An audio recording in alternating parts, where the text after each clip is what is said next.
CRP305 again, and I'm still your facilitator. I have not changed. I have seen some of these assignments, but I want to give you a grace of 1 week again for those of you that have not submitted. It's important that you submit so that I will know, like I said, if you understand it or not. So for those that have submitted, I'm still working on it. I was very, very busy last week, so I'm still working on it. I've received it, but I haven't sent it back. So today is another day, and we're going to be talking about male sterility and incompatibility, self-incompatibility and male sterility. I want to know if you can hear me. Hope I'm audible to all of you. Yes, ma'am, we can hear you. Okay. Yes, okay. I can hear you too. Yes. Okay, that's great. Okay, so without wasting much time, before we talk about male sterility or self-incompatibility, we have to talk about flowers, because flowers are the organ of reproduction in plants. The organ of reproduction in plants are the flowers. It's not like plants cannot grow without flowers. We are going to be explaining so many terms here because plants are very unique. So there are so many things that go on. I'll try and explain as much as possible. So we'll be talking of reproduction in plants, and the mode of reproduction in crop plants affects the breeding method. Yes, some plants have this asexual form of reproduction. Some are sexual in nature. And when you are talking of sexual reproduction in plants, then you are talking of using seed. If you plant using seed, then that is the sexual form of reproduction in plants. But if you are using the asexual form, then just like your 200 level, your AGL 201, I treated a topic there extensively on the asexual form of reproduction in plants using your culms, your stems, stem cuttings, root cuttings, flower cuttings, leaf cuttings, and the rest. Stolons, culms, and the rest. Those are the asexual forms of reproduction. You will still you are getting a clone of the plants. But in the case of sexual reproduction, you are planting seed. You are not getting a clone. You are going to get all manner of results from using seed. So the flower is the one that produces, that helps the plants to reproduce. And it is necessary at this point to understand why the mode of reproduction is essential in plant breeding. So, like I said, we'll talk about the flower first.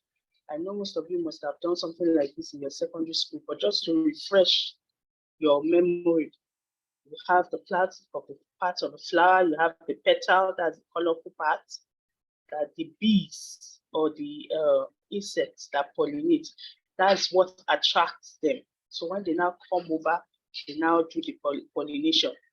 So you have the stigma. That's the female part of the flower. That's the stigma here. You have the style. The style is the one inside. The stigma is the one on top. Okay, the style is inside. Then, sorry, the style is the outer one. Sorry, the stigma is on top here. Then the pollen tube is the one that is inside. I want you to know these parts because I will be talking about them when we go into incompatibility. So you can see the pollen tube inside, that one goes straight here. The ovary is here. The ovals are these tiny is things like seeds inside. The receptacle, that one is the outer part, is the one that is holding the flower. That's where the flower sits on. That's this long, this area here. Then the sepal, that one extends to the side. So you can see the male part. The female part is the ovary, the stigma, the ovary, the ovules. Those are the female parts of the flower.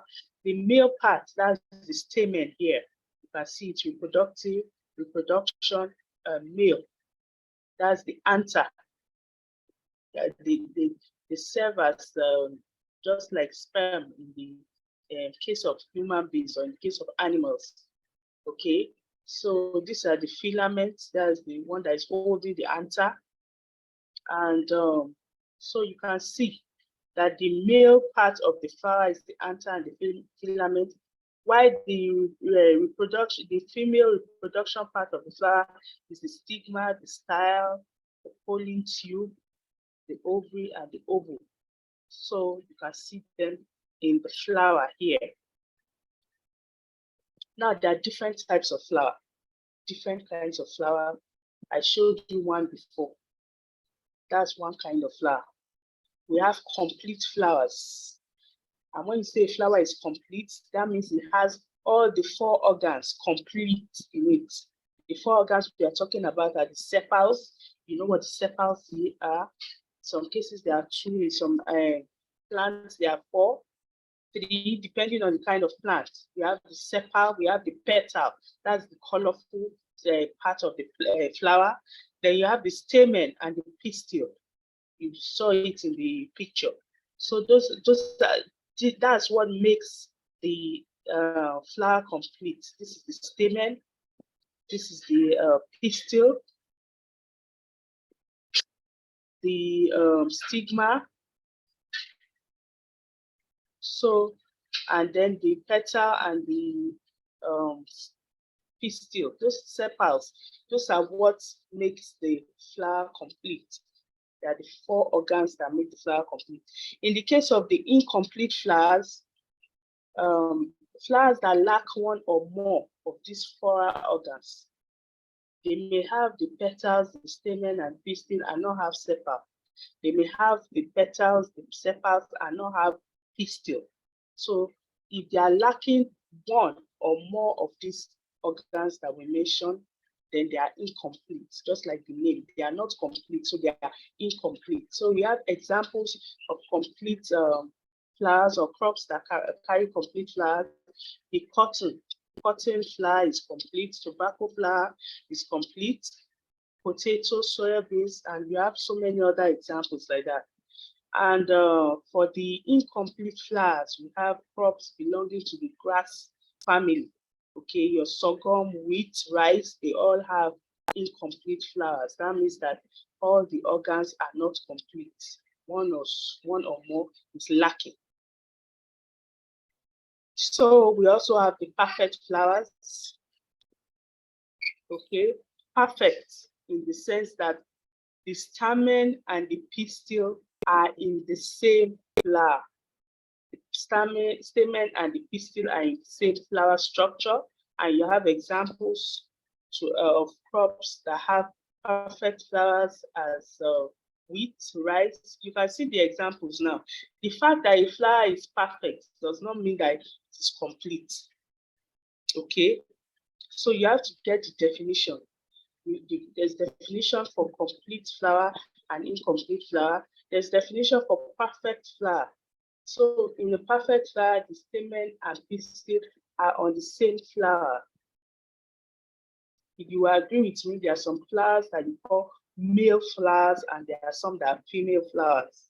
They have the male parts on one flower, the female part on another flower, and some they have both the male and female on the same flower. So in the case of this perfect flower now, the stamen, which is the male part, and the pistil, which is the female part, are on the same flower. So you have crops like wheat, rice, sorghum, cotton, tobacco, soybeans. This is what the complete flower looks like. Okay, you can see the stamen here. and you can see the pistil. That's the stigma. The pistil consists of the stigma, style, and the ovary. Those are the female parts of the flower, while the stamen consists of the anther, the filament. Those are the male parts of the flower. In the case of imperfect flowers, the stamen and pistil are not in the same flower structure. So imperfect flowers can be divided into two. We have the staminates. Staminates because they bear stamen, but not the pistil. Pistillate because they bear the pistil without the stamen. So the imperfect flowers do not have the stamen and pistil on the same flower. They have different flowers. You have the male flower, the female flower. The male flower is the staminate flower, while the female flower is the pistillate. So they are flowers that do not have both male and female structure. There are some plants like that, like your papaya. Papaya has male flowers, they have female flowers. Sometimes when they grow, they produce male flowers. Those ones cannot produce fruit. But the male flowers, coconut too, they do such. You plant coconut and you'll be expecting that your coconut will bring you fruit. At the end of the day, you will not see anything. You'll be wondering that how can a tree be this big and not produce fruit? That is because that tree is a male. It produces only male flowers. Before it can produce female fruit, you have to do what is called pollination. That is why we have to talk about flowers first before we go into that. So we have monoecious. Monoecious plants are plants that have both the male and female flowers on the same plant. You know, we are going higher now. We are going higher. We started with the complete and incomplete, complete. Then we got perfect and imperfect. Then we talked about we are advancing now. We are now talking about monoecious plants. So in the case of monoecious plants, an example is maize. The maize, both the male and female flowers are on the same plant. The maize, that one that is on top, is the one that bears the pollen, is the male part of the flower. While the female is that silk. That silk, when you tear your corn cob, that silky thing that's like hair, that is the female part of the maize plant. So the pollen from up here will have to fall on that silk before that corn can produce, before that cob can produce corn. The pollen has to fall from up here and touch the silk that is over here. It's very easy to do. So that's an example. So both male and female flowers are on the same plant. For example, we have corn, we have castor bean. The corn has staminate flowers in the tassel and pistillate flowers in the silk. Okay, so for the dioecious, we have dioecious plants too. And in the case of these dioecious plants, the male and female flowers are on different plants. For the monoecious, it's on the same plant. But for the dioecious, the male and female are different. So in example, we have buffalo grass, hemp, hops. So in that case, this sign here is the female. This sign, wherever you see sign like this, is the female. Where you see this kind of sign, this is the male. Let me get my pointer. So this sign here, like a big circle and a cross at the bottom here, that's the sign of female. While the one that has the circle with an arrow shooting up here, that's the sign of male. So in the case of dioecious flowers or plants, you have the male flower separate, the female flower separate. I talked about papaya, I talked about coconut. You have them in also grasses. So they have their flowers separately. They are not on the same plant. Okay, moving on. We are now going to the types of reproduction. You have the vegetative propagated crops. We talked about this in your 200 level, AGL201. If you want to refresh your memory on that, you can always go to AGL201. I'm not going to talk about that extensively here, but we have the types of reproduction, the vegetatively propagated crops, like I talked about before. There are crops that are produced using vegetative parts of the plant. Like when you want to plant your cassava, you plant the stem cutting, that's what you plant. And then when you want to plant your onion, your ginger, you use the bulb and the rhizomes and so many. You don't have to use seed for that kind of crop. It's not like they don't produce seed, but maybe the seed takes a longer time, or you don't want to stress yourself. You just plant the propagative parts. So you are getting exactly what you planted. You are getting a clone. And in the case of the sexual reproduction, that one involves germ cells and union of gametes. So that is, you are using your seed. In the case of sexual reproduction, you are using seed. You are planting your seed, and it involves a union of gametes. You are bringing the male and the female together to plant. So you are getting different. You are not getting clone like the vegetative propagated crop. You are getting something quite different. A combination of the parents. That's what you are getting. And sexual reproduction is divided into self-pollination and cross-pollination.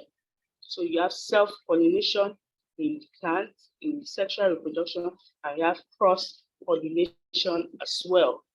So in the case of self-pollinated crops, just like the name, self, okay, self, these crops pollinate themselves. They have the power to do so because they have the flower that has both the male and the female present inside. Okay, so these plants can pollinate themselves. They don't need external pollen or external stigma from anywhere. They can do it themselves because they have both the male and female part inside the same flower. So you can see, for example, in this picture here, this is the stigma, that's the female part of the flower, and this is the pollen just next to the stigma here. So all the pollen has to do is just to move to the stigma here, and then pollination is done. So that is self-pollinated crops. That's for the self-pollinated crops. And in the case of, okay, so there are some features, some characteristics of self-pollination or characteristics of crops that encourage self-pollination, that the flowers may not open. Okay, when you get to your 500 level, you are doing your project, you will understand better. There are some crops that the flower does not open until the pollination has taken place. For example, okra. I'm working on okra, and okra plants. The flower of okra will not open until it has pollinated itself. So the moment it pollinates itself, you just see that the flower will open. And the stigma is purple in color. So you will see it looks like suede purple. So you will see that the purple color is lighter when pollination has taken place. So these are things that encourage pollination. The flower does not open. So you can be sure that once the flower opens, the pollination has taken place. And the pollen grains may shed before the flower opens, like I told you. Of course, when the flower is closed and the pollen is mature, all the pollen needs to do is just to fertilize the stigma. And once its fertilization takes place, then the flower will now open. So these are features that encourage self-pollination. And the third one is that the stigma and stamen may be hidden by the floral organs after the flower opened. Like I'm talking, still using this okra because I'm working with okra presently. Okay, so it will be hidden. The flower is closed like that. It will be hidden, and it will only open when the pollination has taken place. So when I wanted to do my breeding work with okra, and I had to do pollination, I wanted to make it to cross-pollinate by force. What I will do is that as early as 6 or 5:30, it's not yet bright though, still dark, because the moment the morning comes, the flower will definitely open. So you want to beat that time. You want to beat the time. So what I do is that I wake up very early, like 5, then I'm on the field by 5:30, before 6. And I now open the flower by myself. I will use my forceps blade. I will open the flower by myself. So I will see it. The moment I open it, I will see that pollination has not taken place. So I will now go and bring pollen from the plants that I want and then use it to fertilize female. So that's what I usually do. Otherwise, if you just go there in the morning and you are going to do pollination, you are deceiving yourself. Pollination has taken place already. You may not know, but for me that's been working with okra for quite some time, I know when pollination has taken place. That purple, that deep purple color will turn light purple. It's not light purple like lilac, but you will just see that there's a difference. And in some cases, you will even see the pollen all over the stigma. You know that this one has already taken place. So the fourth point here is that the stigma may elongate through the staminal column. Yes, sometimes the stigma goes up. Once in fact, that's what opens the flower actually. Once the anther has already pollinated, then the stigma will now go up and the flower will open. And the flowering process in crop is called anthesis. When you say a plant has reached anthesis, then it has reached flowering stage. Okay, so in the case of cross-pollinated crops, like the name is cross, because they do not have the female and male plants on the same plants, so they have to collect pollen from outside. When I'm saying collecting pollen from outside, I don't mean that maize will collect pollen from cowpea. No, it cannot work. But maize will collect pollen from another maize. That is why when you are doing seed, when you are doing your experiment with seed, you want to, and you don't want contamination. You don't plant maize close to each other. You have to keep gap because the pollen will find its way. There's no how for these outcrossers or for this kind of crops. The pollen, you have to get pollen from another plant because they have male and female flowers on different plants. For example, maize, like I said, if you have a variety of maize, maybe TMR maize, and then you have another maybe TZE variety, and you plant them close to each other, you are going to, that's a huge mistake, because what you get at the end of the day, they will have cross-pollinated each other. They will have cross-pollinated each other because they are near each other. But if you give them space, maybe you plant your TMR somewhere in Ibadan, and then you plant your TZE somewhere in Osun State, there's no how the pollen can find each other. So you have to give them that gap. Okay, and this is just a pictorial demonstration. You have here maybe the male flower, you have the female flower. on that plant. So what they do is that they cross-pollinate, they exchange pollen. Okay, so that's what happens in cross-pollination. And there are some features that encourage cross-pollination. Okay, the first one is the mechanical obstruction. Mechanical obstruction to self-pollination, different periods of maturity in pollen and stigma. Yes, that is important. Pollen and stigma do not get ripe at the same time. Sometimes the pollen will get ripe before the stigma. Sometimes the stigma will get ripe before the pollen. If the pollen gets ripe before the stigma, by the time the stigma is ripe, the pollen will be useless. It won't be able to pollinate, it won't be strong enough to pollinate it again.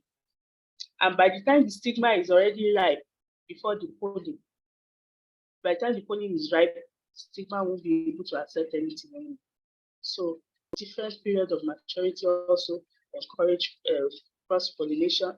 There's self-sterility and incompatibility. We'll talk about that. That one too encourages cross-pollination.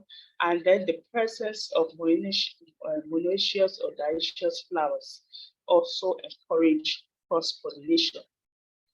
So there are some crops that they call apomictic crops. Apomictic crops, those ones are special kind of crops. They can form seeds without pollination. They form seeds without union of gametes, without cross or self-pollination. Those are apomictic crops.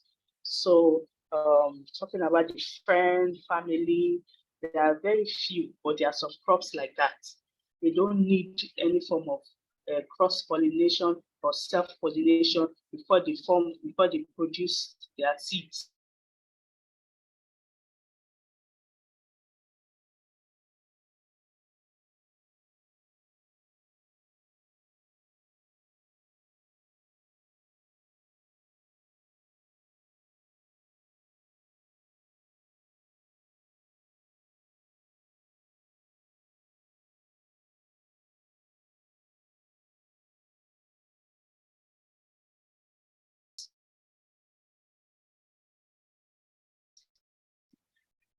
Okay, and in the case of parthenogenesis and into embryo without fertilization, I hope you can hear me. Can you hear me? Yes, ma'am. Okay. Okay. So the significance of reproduction, it affects breeding, and then it's used to determine the variety produced. So as a breeder, you can do a lot of manipulation here and there because of the way these flowers are. All you need to do is just to study the plant that you're going for. Study that plant, know what best suits the plant, and then you can get different types of variety from it. If you think that this male flower is the one that you like, and you want to encourage the crops to be like the male plant, all you have to do is carry the pollen of that male plant and go and fertilize another female plant. So you can do a lot of manipulations as a plant breeder when it comes to reproduction. And speaking on, like I said earlier on, just trying to expatiate more. Self-pollination is the process of transfer of pollen grains from the anther of a flower to the stigma of the same flower. So we are talking of selfie, that thing that is called selfie. Okay, like say, yeah, when we were doing our crossing, I said, you self, that is what it is. What you are doing is you are pollinating it to itself. You are transferring the pollen from that plant to the stigma of that same plant. Okay, and there are some factors that encourage self-pollination. The first one is cleistogamy. Cleistogamy is a process by which the flowers do not open. Like I explained in okra too, it happens cleistogamy. The flower will not open until pollination has taken place. So the moment you see the flower open, you know that the next thing you expect is fruits because pollination has already taken place. And in the case of chasmogamy, that's the second point here, the flowers open, but after pollination. Okay, so the flowers will eventually open when pollination has taken place, like rice, for instance, happens like that. And homogamy is another factor that encourages self-pollination. And in this case, the stamen, you know what the stamen is in the flower, and the carpel mature at the same time. Okay, so you're talking of, yes, Baraniwa, I can see your hand up. Do you have any question? Ma, I think you made a mistake with cleistogamy and chasmogamy. Okay. And that's cleistogamy, you made mention of okra. And earlier on you said okra, the flowers do not open until after pollination. But here, it is written that the flowers do not open at all. So I guess you mistake them for each other. Okay, I get your point. Yes, thank you for correcting me. Yes, that is very true. The flowers do not open at all in case of cleistogamy. And then in the case of chasmogamy, the flowers will open, but after pollination. So yes, that shows that you are following. And yeah, I made a mistake there. So in the case of cleistogamy, the flowers do not open at all. For example, in wheat. Okay, so the pollination will take place inside the closed flower like that, and then it will just form the fruits like that. It will not open at all. But in the case of chasmogamy, the flowers will eventually open, like the okra I was talking about, but it will open only after pollination. So, and in the case of homogamy, the stamen and the carpel of the flower, they will mature at the same time. So the stamen is talking about the male part, the carpel, the female part. So they will mature at the same time. So when they are mature at the same time, then there's a greater chance for self-pollination. And also the positioning of the anther lobes and the stigma. They must be positioned close to each other. So when they are positioned close to each other, then it will promote self-pollination, like you can see in the flower of tomato. The flower of tomato is very tiny, but if you see it under the glass, you will see that the anther and stigma are very close to each other. So once pollination takes place, self-pollination is very easy to take place in such kind of crop. And in the case of cross-pollination is the transfer of pollen grains, like I said before, from one flower, the pollen grains from one flower to the stigma of another flower. Okay, that is cross-pollination, and they need agents, okay, to do this for them. They need agents like the wind. Sometimes the wind will carry pollen, like in the case of maize. Wind can carry pollen as far as 2 kilometers even, okay? So sometimes water also carries pollen because pollen is very light. If you have seen a maize field before, when the pollen is to be like clouds like this, some people use pollen. When you go to a maize field and you are sneezing all the time, that means you have a reaction to pollen. So it's just like clouds, it's just like sand, it's all over the place. Very light, so wind can carry it, water can carry it. Even animals, when they are walking, even you yourself, when you are walking in on the maize plot, and this pollen can stick to your clothes, you carry it to another field, and very easily the silk just rub on your clothes. Pollination has taken place. It doesn't have to be any special process. Also, insects, birds, snails. For these bees that usually find nectar. When they are in the process of taking nectar from the flower, they carry pollen all over the whole place. So those are the agents of pollination. Now there are some factors that encourage pollination. That we talked about self-pollination before. We talked about the factors. We said cleistogamy, homogamy. So also for cross-pollination, we have factors that encourage it, and the major factor is dichogamy, and that means the maturation of male and female sex organs at different times. So they are not maturing at the same time like the homogamy, they are maturing at different times. So these are the factors that encourage, so that anyone that gets ready first, or another pollen from outside will come and yes, Farouk, you raise your hand. Any question?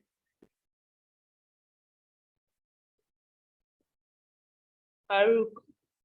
Yes, ma, I have a question. This Okay. sorry for taking us back. This aphomatic and fertilogenesis. Okay.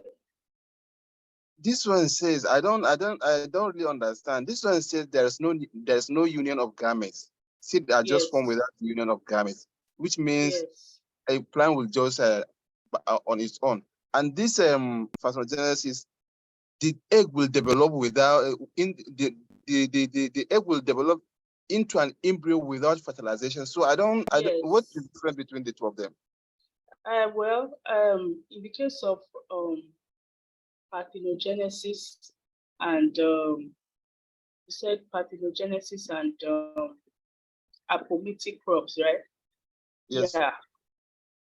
In the case of parthenogenesis, that is talking about the process, okay? The process of what happens in apoptotic crops. Okay, those crops are the ones that usually form gametes without union. So the process of that, okay, is the parthenogenesis. In the case of apoptotic crops, parthenogenesis occurs. So that is the embryo forming without fertilization. Hope that is clear. Okay, that means they are not really two different things, they are just the same thing. They are the same. It happens in parthenogenesis happens in apoptotic crops. Is that clear? All right. Is that clear now? Thank you. Yeah. Okay. So I was talking about dichogamy, and I said it's the phenomenon whereby the maturation of male and female sex organs are at different times. So when the anther, you know that I showed you what the anther is in the flower, that's the male part of the flower. So when it matures before the stigma, which is the female part of the flower, then it is called potandry, okay? And when the stigma matures before the anther, then it is called protogeny, okay? So we have protandry and protogeny, okay? And you have a common example in monoecious plants, okay? These monoecious plants that I talked about, they have both the male and female parts on the same plant, but they don't mature at the same time. So if the stigma is ready first, it will receive pollen from somewhere else. That's why you now, maybe as a farmer, you know what your seeds are. You planted white seed, right? And you planted white maize. And at the end of the day, you are harvesting yellow and white maize. You'll be wondering, where did this yellow maize come from? Because I know that I planted white maize. So why am I seeing yellow? You know that some cobs, when you open them, you see the arrangement. Maybe the yellow seeds scattered around the white. You'll be wondering what happened. what happened is that pollen traveled from somewhere, somehow. It may be you, the farmer, maybe your farmer friend said, come and see the performance of my maize on my field. And then you just go there innocently to go and rejoice with your farmer friend. And you're like, wow, this field is big, oh, this one, that one. You carry pollen on your cloth, you may not know. You come back to your field. And before you know it, the whole field is already full of yellow maize. So that is why you don't want contamination. You have to be very careful. Don't plant near a farmer that is planting maize as well. If you plant any other crop around, then you don't have any problem, because like I said, maize will not pollinate cowpea. Maize will only pollinate maize.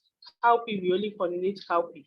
So that is what happens in this case. And moving on, yes, we are now coming to the main topic of today, which is incompatibility. So all those digressions, I want you to understand better. That is why I'm going through all those digressions and that. So we are talking about incompatibility systems. And we'll start by defining self-incompatibility. Yes, Lori Edwards, your hand is up. What's your question? Good morning, ma'am. Good morning. Yes, my question is based on, is it not okay for the plants to pollinate themselves in case of planting each other? In the case of planting the crop, also in the seed close to each other after they grow. So is it not okay for them to pollinate themselves? It's okay. It's okay. But some plants will not just pollinate themselves. That's why you have to understand. It's okay if they pollinate themselves. It's okay if self-pollination takes place. There's no problem. That's how they were made to be naturally. But as a breeder, if what is self-pollinating, you are not satisfied with it, if you are not satisfied with the result of the self-pollination, then you can force that plant to be an outcrosser. You will force, like I was telling you, that I'm working with okra, and the okra is the they self-pollinate each other. But I want a better result. So what I did is that I will force that okra to be an outcrosser by going to the field early. Then I will force the flower open. I will cut it open and expose the stigma, then go and take pollen from the plants that I am interested in, and then bring the pollen on the stigma. I forced that plant to be an outcrosser, despite the fact that it is a sulfur. In some cases, it doesn't survive. It's not everything that would. It's not immediately you do it that it will be successful. It may not be successful, but I'll keep trying. Out of 10 plants, I may get success in 2 or 3. That's okay by me, because I know that when I plant the seed of those plants, I will get this result that I want. So the fact that a plant is sulfur, let me put it that way, there's no problem with it. There's no problem. But I'm just letting you know, because there are a lot of manipulations that can go on between such plants in plant breeding. Hope that has answered your question. Yes, ma'am. But I have another question. Okay. This one is based on this micrometer, the flower do not open at all. So in this case, we produce fruit like that. And how will you know when the fruit is produced, because the flower do not open at all? Like unlike okra, when the flower open, you know that fertilization have taken place and the fruit start coming out. But yes. on this one, that the flower not open at all. Not open at all, Abby. How will you know? Yes. You know that every plant has the vegetative phase and then the reproductive phase. you see that the plant is growing. At first, it will start growing leaves and everything. You see leaves all over the place. That's the vegetative place. The moment it enters the flowering stage, you will see it. It will produce that thing that will be like flower, the capsule of flower. You will see it. Once it starts to produce the flower, you will see it. The fact that the flower doesn't open does not mean that you will not see the shape of the flower there. The flower is there. You will see it. The moment it starts bringing out the flower, you will see it. But it's only that the flower does not open. When I say flower does not open, that means that you will not see the petal and everything, like all the flowers that I've been showing you before. It will not be like that. It is just going to be closed. You will see it there. Once it grows out that thing, it will just be closed like that. It will not open like the normal flower. It will be closed. And once it is closed like that, you know that something is going on there. So once it's closed like that and self-pollination takes place, the next thing you will see is fruit. You will not see the flower opening like that. The next thing you just see is that it's forming fruit. But once it brings out that thing like capsule, you know that there's something going on there. And you as the plant breeder, you have to be timely. You come to your field, you notice that, okay, this plant has left the vegetative stage. It wants to enter the flowering stage. You have to be vigilant as a plant breeder. And once you are vigilant, you know that, okay, this is the time for me to act. So you have to have what is called the breeder's eye. When you are doing works like that, you have what is called breeder's eye. You have to be very smart and know the time that you have to do your pollination. Hope that is clear. Yes, ma'am. Thank you, ma'am. All right. You're welcome. So we are talking about self-incompatibility. If they say that something is not compatible or flowers, plants are not compatible, it just simply means that in a bisexual flower, you have, when I say bisexual, that means they have both the male and female on the same flower. The male and female is there, the pollen is there, and it is fertile. The ovule is also there, it is fertile, but they are unable to fertilize each other. That is what happens in self-incompatibility. The pollen is there, it is fertile. The ovule also, which is the female part, is there. It is fertile, but they will not fertilize each other and they will not produce fruit. So some physiological hindrances prevent the fertilization.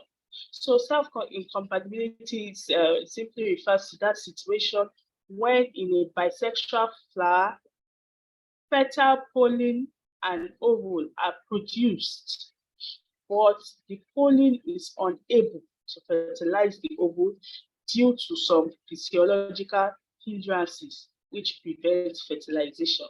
Okay, so that means that the failure of these seeds that means seed will not set. Okay, so the fruit will not come out in this kind of failure of plants with normal pollen and ovules to set seed. And it is quite common in plant species. It is a genetically controlled system. And in this case, cross-pollination is enforced. So in the case of self-incompatibility now, the pollen is there, the ovule is there, and they are both fertile.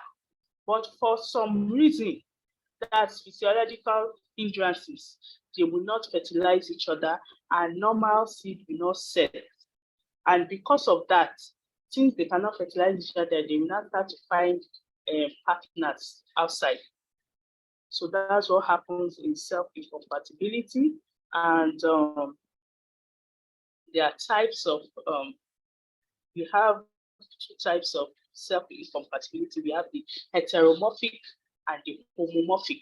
So we are focusing more on the homomorphic incompatibility. And under this homomorphic incompatibility, there are two types. We have the gametophytic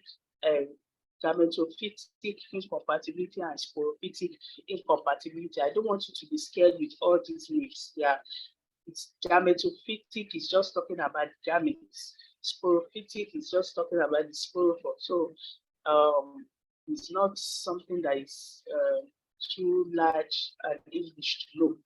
So you can see for this in this picture here now.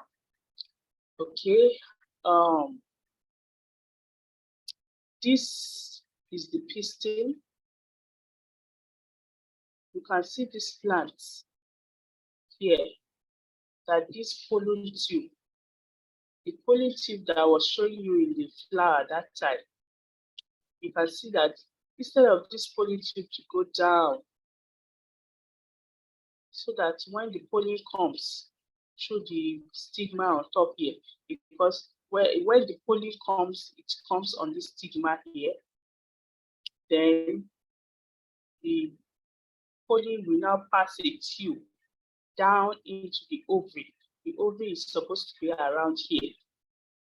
So that is what will now cause fertilization to take place.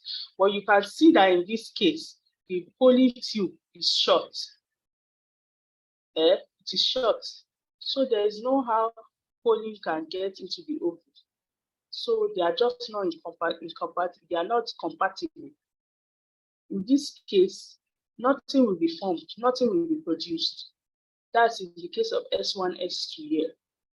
But you can see if the pistil here is S1, S2, and then the ovary here, you can see in this case, one is longer than the other. So over here now, this one is compatible, but this one is not compatible still. And for the case of S1, S2, S3, S4, these ones, they are compatible, they will form seed. So these are physiological hindrances that cause this incompatibility. And for the gametophytic incompatibility, the genotype is governed by multiple alleles of the SG in the pollen, like I showed you before. That's the SG, that's the gene that is governing this reproductive system. So in gametophytic incompatibility, the pollen tube does not grow down the style, so fertilization does not occur. Like I showed you in the other picture, I will still show you more pictures, but that is what happens in the gametophytic incompatibility. The pollen tube does not grow down to the style. So if it doesn't grow down, then that means fertilization cannot occur because there's no how the pollen will reach the ovary. So this involves the inability of gametes from the same parents to fuse and form a zygote. Or if the zygote even forms, it fails to develop. And this system forces outcrossing. So the plant now is forced to take pollen from somewhere else. And that's what happens in gametophilic incompatibility. Like I showed you, this is a clearer picture. You can see this is the pollen. The pollen coming from this plant, it will just stop here. It's not long, so it will not reach the ovary here. So in the case of S1, S2, S1, S2, that's what happens. For S1, S2, S1, S3, you can see that this particular one here will form. So the fertilization may occur, but the zygote that is formed will not set seed because the fertilization is not kind of complete. So, but for this one, S1, S2, S3, S4, you can see that the tube is long enough. So in this case, fertilization will occur. Okay, so that's what happens in the case of the gametophytic incompatibility. And in the case of the sporophytic incompatibility, It's also governed by dominant recessive reaction. Also governed by many multiples, but has the dominant recessive reaction. I'll still show you what it is, what happens. So in this case, the pollen tube growth is controlled by the genotype of the pollen, but not by the genotype of the plant, on which, this genotype of a thing, it occurs in so many forms. So in this case of this sporophytic incompatibility, the growth of the pollen tube is controlled by the genotype of the pollen, but not the genotype of the plant. So the self-pollen recognition system enforces outcrossing also, and it is on the S locus. So you can see, let me show you this picture here, this table rather. This is the pollen reaction, this is the pistil reaction, and this is compatibility status. So for the S1, if the S1 is dominant to the S2, then there's incompatibility. If the S2 is dominant to S1, then there's compatibility. So it works with dominance. Okay, if the dominant trait goes to the side where compatibility is sure, then there's compatibility. Otherwise, there's incompatibility. So that's how it works. S3 is usually dominant to S1. S2 is dominant to S3. So it is kind of, it's tricky. So for the self-incompatibility, we have two types, like I said, the heteromorphic type and the homomorphic type. For the heteromorphic type, we have the sporophytic alone, but for the homomorphic type, we have the sporophytic and the gametophytic type.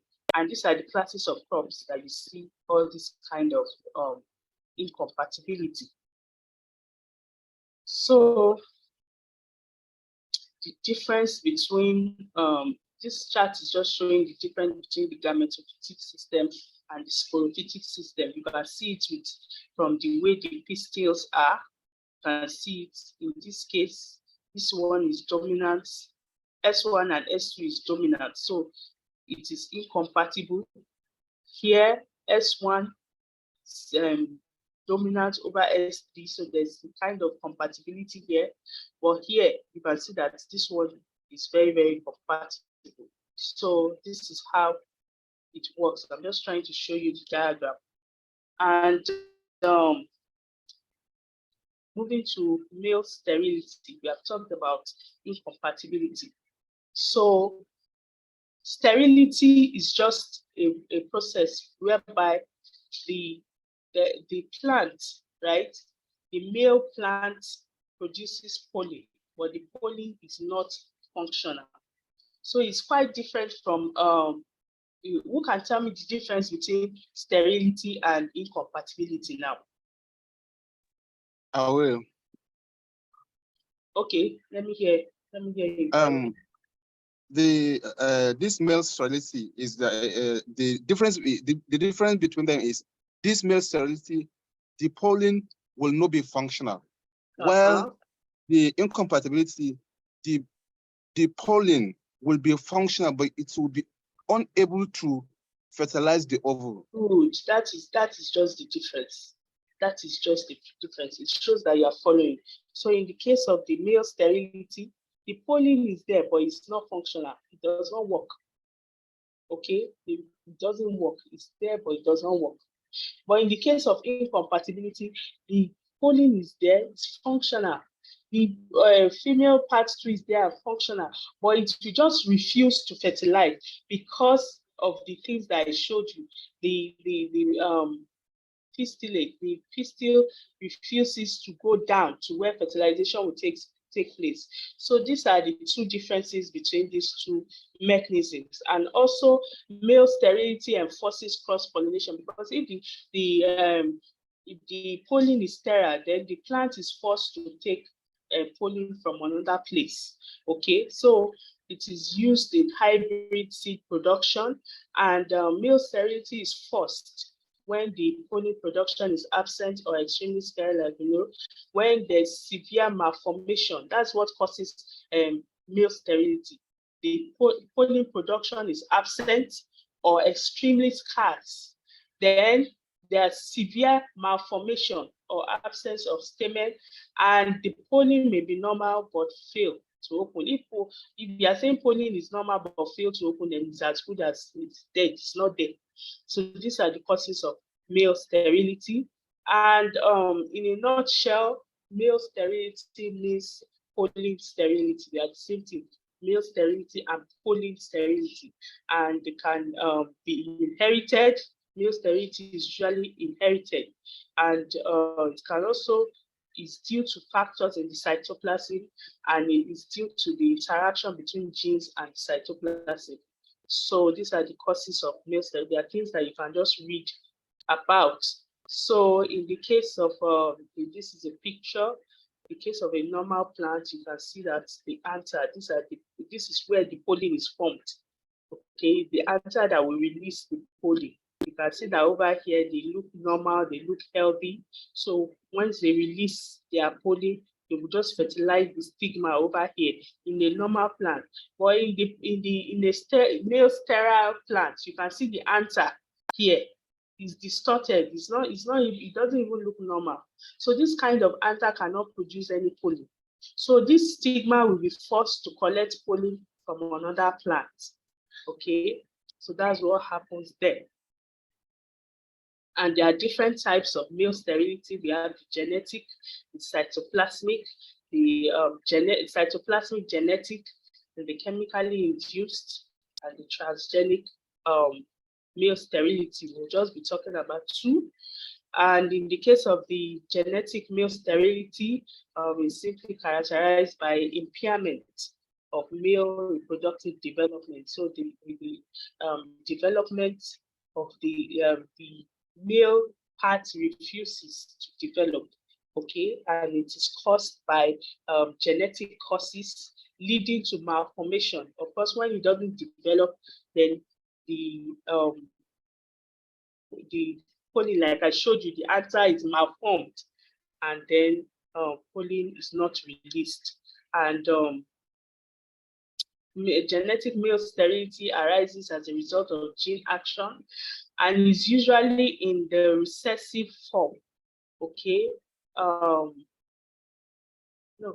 it's usually by a single recessive pair of genes.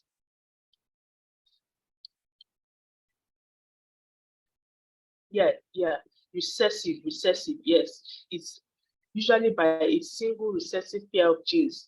That's the MS. So in this case now, you can see if it carries the capital, then it's fertile. But if it is in the recessive form, then it is sterile. So that's what happens there. And in the case, how do you maintain the male sterility? If you don't want the male sterility to be there, then that means that your plants have to be in the heterozygous form. So when they are in the heterozygous form, they are fertile. But once they are in the homozygous recessive, then they are sterile. So you keep mating them to their fertile ones so that you will remove the sterility from there. And if it is sterility you want, because in some cases in plant breeding, it's that sterile plant that is really, really needed. So choice is yours. And for the cytoplasmic male sterility, that one is usually inherited from the female. Okay, it's inherited from the female and causes dysfunctions in the pollen and anther development. So that's why they call it cytoplasmic, because it's inherited from the mother. And it is caused by interaction between nuclear and mitochondrial genomes. This is going to the cellular form now. So all these things are things that you can read about. So I just put this chart there so you can read and know how this cytoplasmic male sterility comes about. And like I said, it's inherited from the mother, and it can be restored also when you keep crossing it to the dominant gene. So Male sterile plants have their sterile cytoplasm with the recessive genes from the male. Okay, so male sterile plants have sterile cytoplasm and their dominant genes for fertility. So you keep crossing it back to the dominant genes so that recessive character will not be able to show, because it's that recessive form that is the sterile form. So if you don't want it to be sterile again, keep crossing it back to the parents that have the dominant genes. So when you have all these kind of genotypes, then you know that they are all fertile because they have dominance in them. But if it is only recessive, then it is sterile. So having said that, I think I've come to the end of class today. And do you have any questions for me? If you read anything you don't understand, just let me know. All these things are quite explanatory. It is more complex than what you are seeing, but nobody is going to be telling you to go and be doing any cross. All you need to is just the information. You need to know what types of male sterility we have, what types of flowers we have, why is there male sterility, what is the meaning of self-pollination, cross-pollination. These are information that you should know as a plant specialist. So nobody's going to tell you, like I said, to go and be looking for, because all these things, they come with their charts and different diagrams that are quite, if I bring it here now, people will not be able to understand it. So I was even trying to bring out, because I don't want to touch the places that are too difficult, so that you will not be able to understand better. So if you read through it and you still don't understand, just send me a text message. This and this is what I don't understand, so that I can explain further. So do you have any question?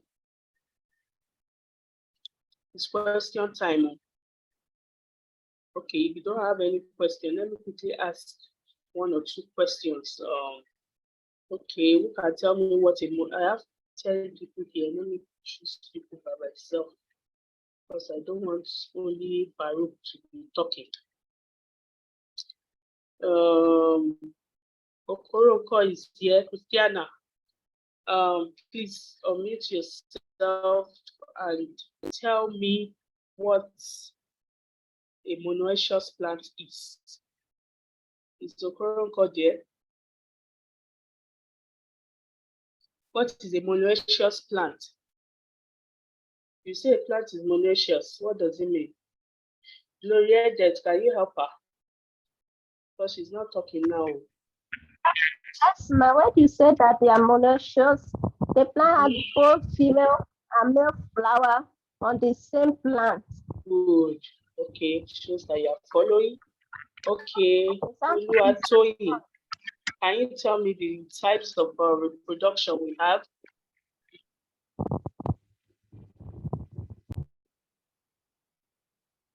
Good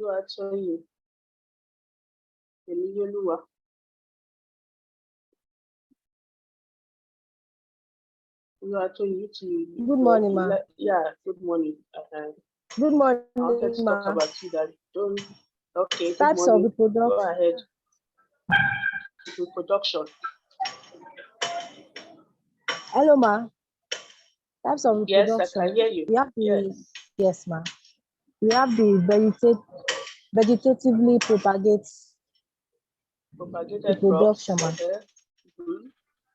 And then this next week. I can hear you. Just talk. I can hear. Yes. And what's the second one? Sexual reproduction, ma. Okay. I hope you know what they mean. Okay. Okay. Yes, for Adeni Job, please can you tell me what self-pollinated crops are and how the factors that encourage self-pollination?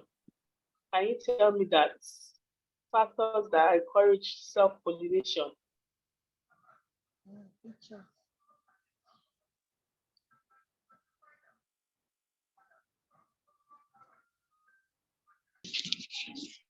Hey, the service is here is bad here. I can hear you. Don't worry. Just talk. I can hear you. What is self-pollination? What does it mean to self-pollinate?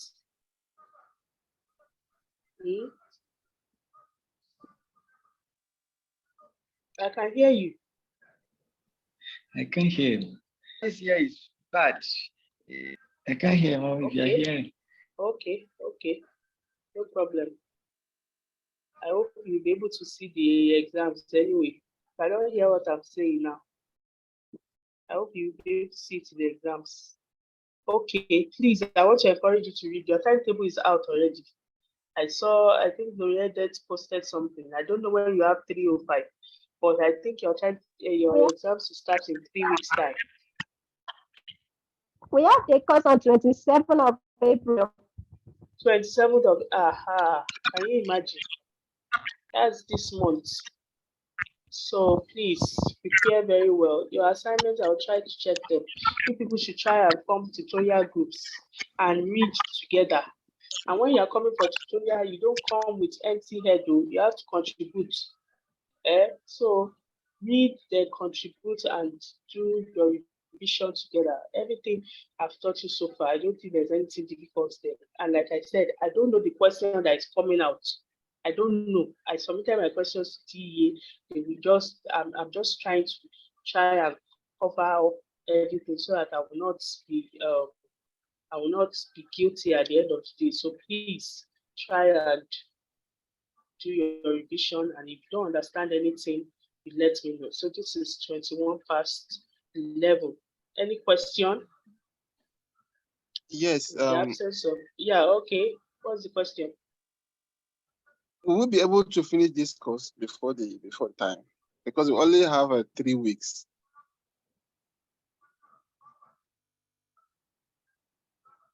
Are you praying for us not to finish? Start to pray for us to finish. I be able to finish.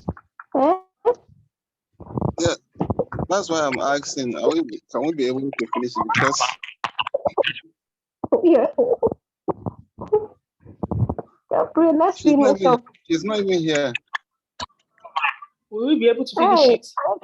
Hopefully, and finish it. What will be remaining exam in the next 3 weeks now? That means we have only 2 weeks of us. Yes. Okay. Sorry, Miss.